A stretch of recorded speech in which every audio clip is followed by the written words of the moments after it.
let's go ahead to create a functional component. To proceed, we have to create the components directory. Open up the client. Within the SRC, we have to right click and then new folder. And I'm going to call it components. Notice that I used a plural word over here. It is simply because we are going to have so many components right within this components directory. So it should be a good practice to name it with plural word. Hit on the enter key.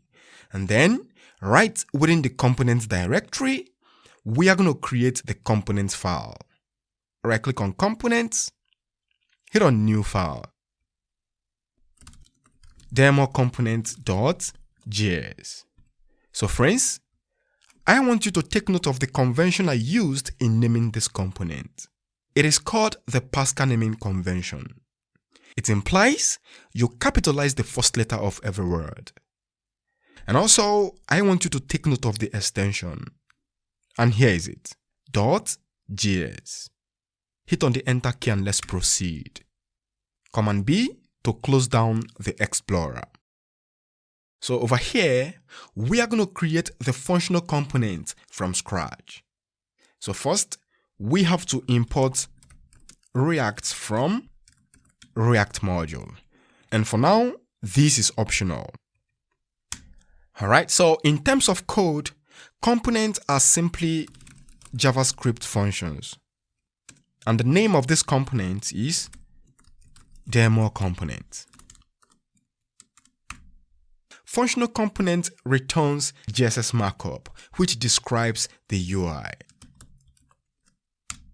We are going to have a div, and right within the div, we are going to have a h1 tag.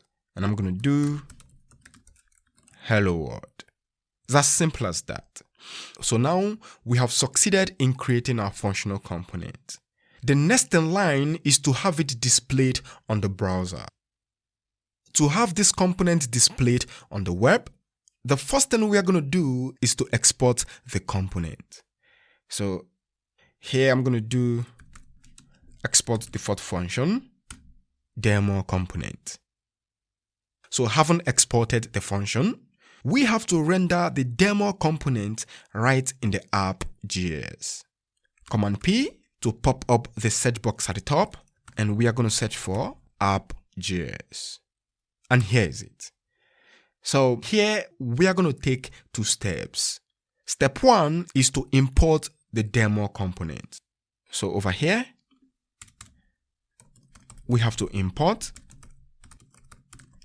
demo components from open and close single quotes, or you can as well use double quotes. So here we have to target the directory where the demo component is located. So for that, I'm going to do ./components/demo component. It's as simple as that.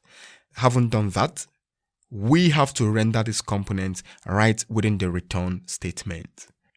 So what I'm going to do right now is to highlight from lines 9 to 13, wipe it off.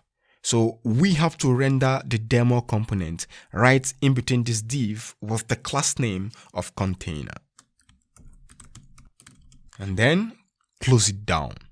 If we do not have children in between the tag, it will be so nice to use the self-closing tag.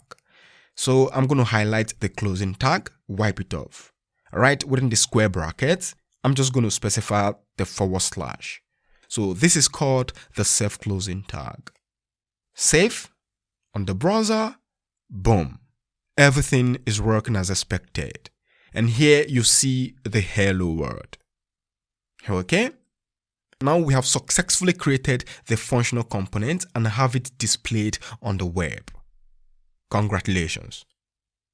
This is all for now, and see you in the next lecture. Stay focused and always take care.